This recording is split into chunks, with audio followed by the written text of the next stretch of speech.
أعوذ بالله من الشيطان الرجيم.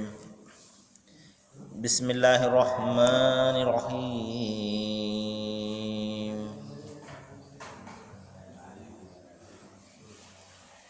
آمن الرسول بما أنزل إليه من ربه والمؤمنون كل آمن بالله وملائكته وكتبه ورسله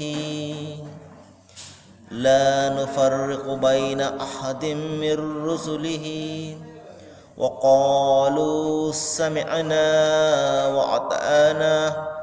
وأطعنا غفرانك ربنا وإليك المصير. صدق الله العظيم. అనంత కరుణామయుడు, అపార కృపాశీలుడు, పాలకుడు, పోషకుడు, సర్వలోక సృష్టికర్త అయినటువంటి అల్లాహ్ శుభనామంతో ప్రారంభిస్తున్నాను. సోదరులారా, సోదరిమణులారా, అయ్యలారా, అమ్మలారా, అస్సలాము అలైకుం రహ్మతుల్లాహి వబరకాతుహు.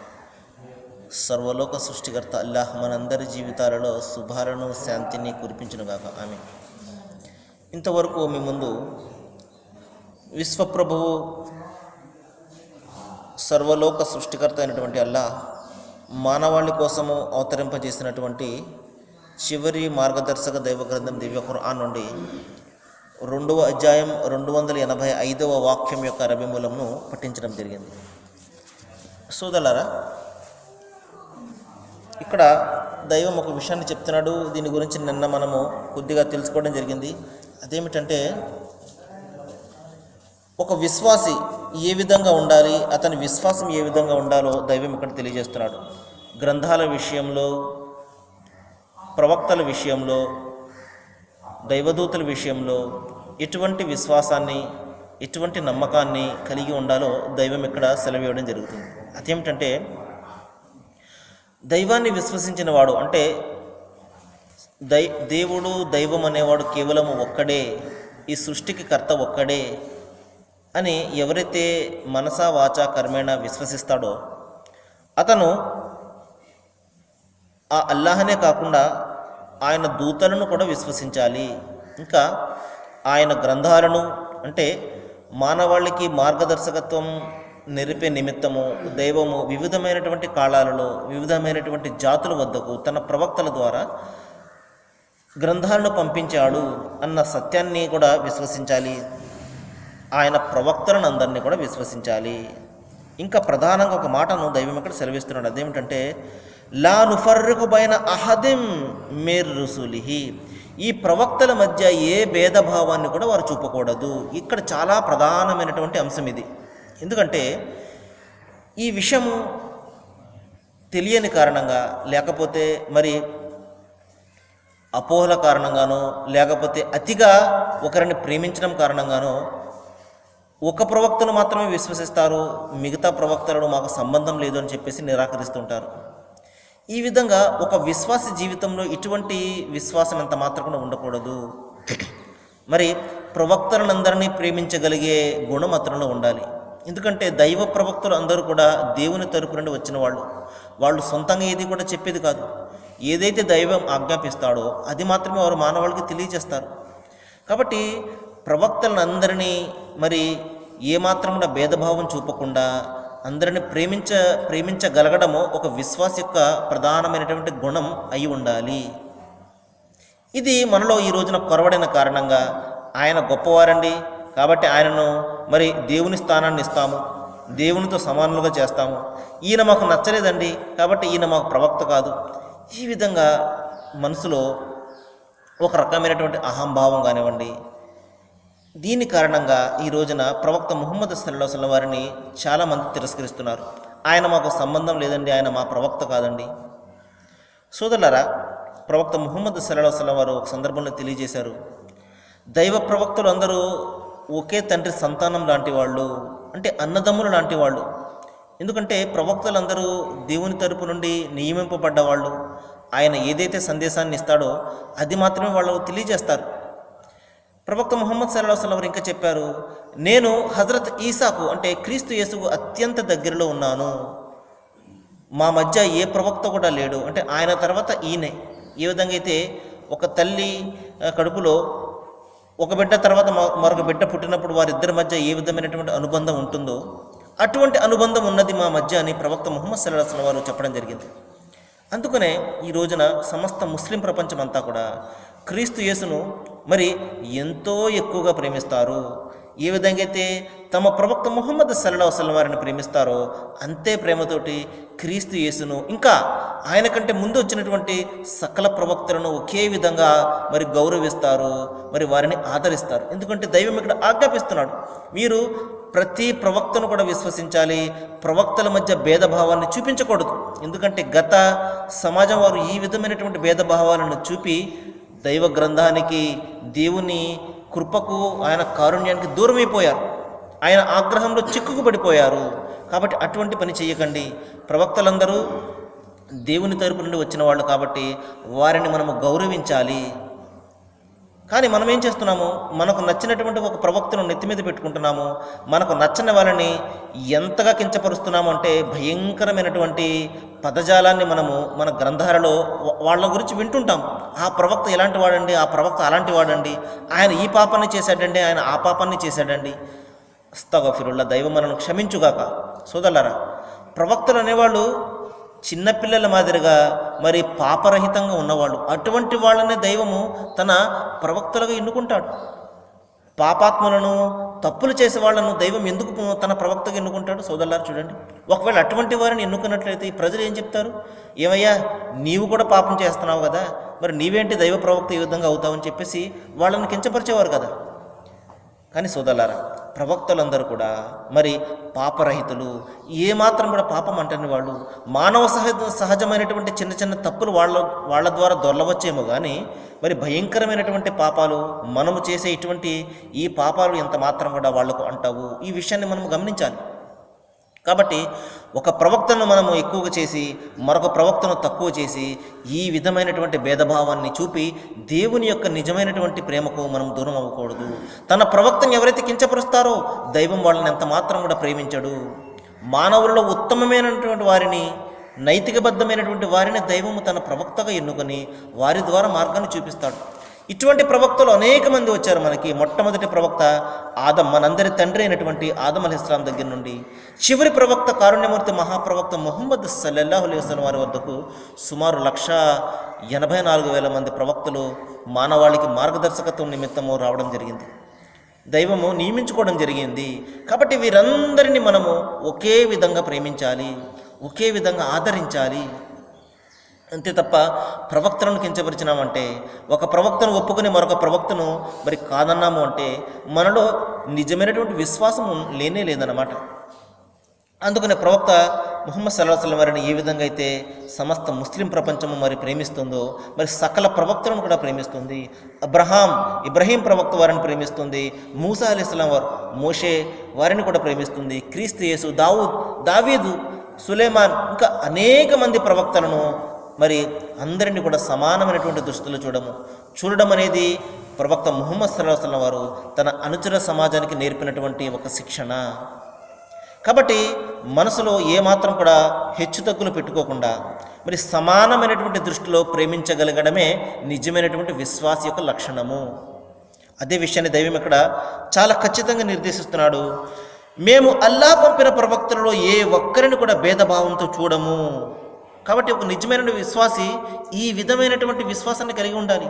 ప్రవక్తలందరూ మాకు మార్గాన్ని చూపించడానికి వచ్చిన వాళ్ళు కాబట్టి వారిని మేము అందరినీ సమానంగా ఆదరిస్తాము, అందరినీ సమానంగా ప్రేమిస్తాము, అందరిని సమానంగా గౌరవిస్తాము. అందుకనే మీరు గమనించే ఉంటారు, ముస్లిం సోదరులు ప్రవక్త పేరు ఎప్పుడైనా ఏదైనా ఏ ప్రవక్త అయినా కానివ్వండి, ప్రవక్త ముహమ్మద్ వారినే కాదు, ఏ ప్రవక్త పేరైనా వచ్చినప్పుడు వెంటనే అలైహిస్సలాం అని వారి గురించి ప్రార్థన చేయడం జరుగుతుంది. అంటే దీని అర్థం ఏమిటంటే దైవం వాళ్ళపై శాంతిని కురిపించుగాక అని. క్రీస్తు యేసు పేరు రాగానే అలైహిస్సలాం అంటారు, ఈసా అలైహిస్సలాం. అంటే దీని అర్థం ఏమిటంటే వారిని దైవం వారిపై శాంతి కురిపించుగాక. ఎందుకంటే మాకు మార్గాన్ని చూపించడానికి వచ్చినటువంటి మానవోత్తములు వాళ్ళు. కాబట్టి వాళ్ళ యొక్క కాళ్ళ గోటికి కూడా మనం సరిపోము. అంత ఉన్నతమైనటువంటి వాళ్ళు. కాబట్టి వాళ్ళని గౌరవించుకోవడము మన బాధ్యత అన్నమాట. అంతే తప్ప మన ఇంట్లో మన తమ్ముడినో మన అన్నయ్యను పిలుచుకున్నట్టు ఆడొచ్చాడు, వీడు వెళ్ళాడు, యేసు వచ్చాడు, యేసు వెళ్ళాడు, మూసా వచ్చాడు, ఇటువంటి మాటలు మనం ఎంత మాత్రం కూడా పలకకూడదు సోదరులారా. ఎందుకంటే చాలా అత్యంత సహజంగా మన నోటి నుండి వెలువడే మాటలు ఇవి. వీటిని కూడా దైవం లెక్క తీసుకుంటాడు. జాగ్రత్త. మన ప్రవక్తలను గౌరవించుకోవడము మన బాధ్యత. కాబట్టి ఏ విధంగా అయితే ఒక పెద్దవాళ్ళను మనం గౌరవిస్తామో అదేవిధంగా మన ప్రవక్తలను కూడా మనం గౌరవించుకోవాలి.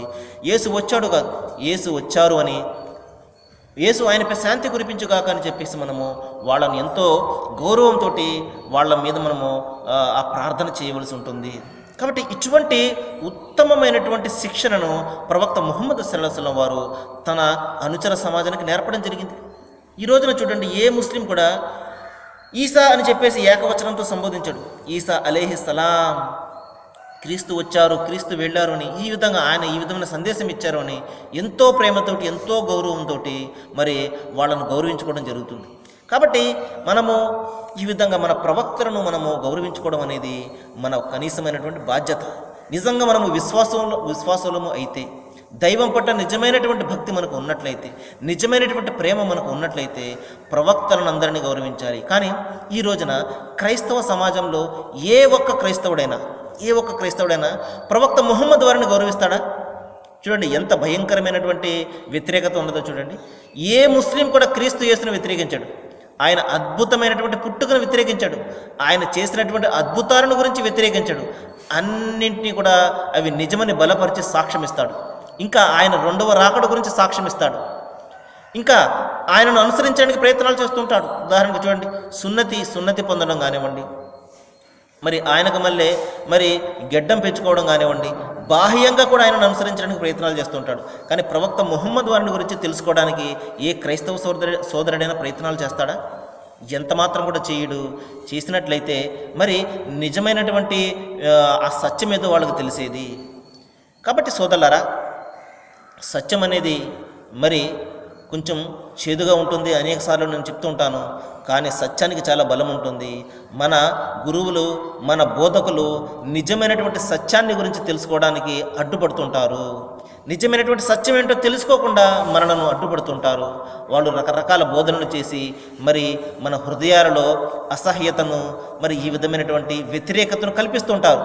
కానీ సోదరులారా, వాళ్ళ మీద మనము నెపాన్ని నెట్టి పలానా బోధకుడు మాకు ఈ విధంగా చెప్పాడు కాబట్టి మేము ప్రవక్త ముహమ్మద్ వారి గురించి తెలుసుకోలేదు అని దైవం ముందు సాకులు చెప్పే అవకాశం అంత మాత్రం కూడా లేదు.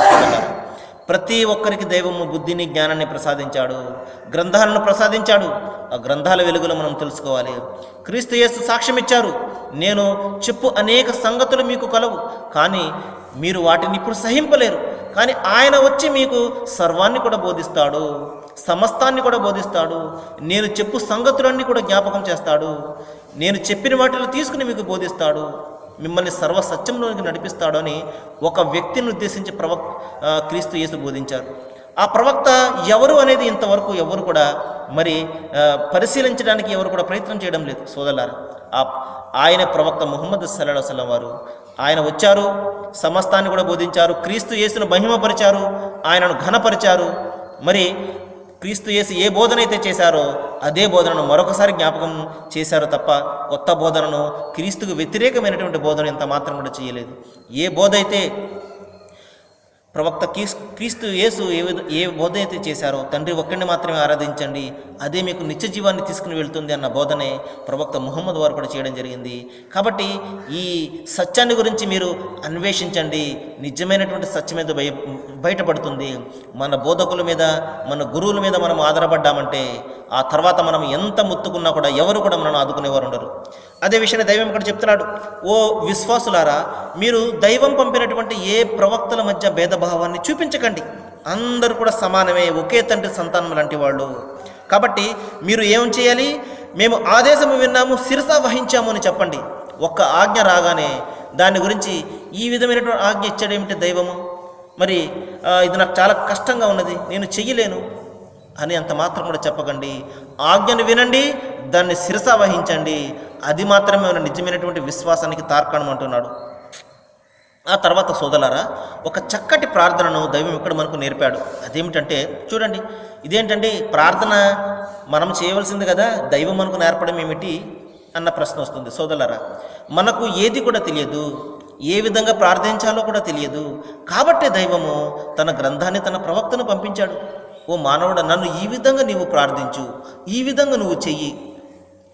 చూడండి, ఏ విధంగా అయితే మనము తెలియనటువంటి విషయాలను మన గురువుల వద్ద ఏ విధంగా అయితే నేర్చుకుంటామో, తెలియని విషయాలు మనకు తెలిసిన వాళ్ళ వద్దకు వెళ్ళి ఏ విధంగా అయితే మనం నేర్చుకుంటామో, అదేవిధంగా అందరికంటే ఎక్కువ జ్ఞాని అయినటువంటి ఆ దైవము, ఆ సృష్టికర్త అల్లా మనకు కొన్ని బోధనలు చేస్తున్నాడు. నీ ఆరాధన ఈ విధంగా చెయ్యి, నీ యొక్క బుద్ధిని, జ్ఞానాన్ని ఉపయోగించి సొంత పద్ధతులు కల్పించుకోవాల్సిన అవసరం నీకు లేదు.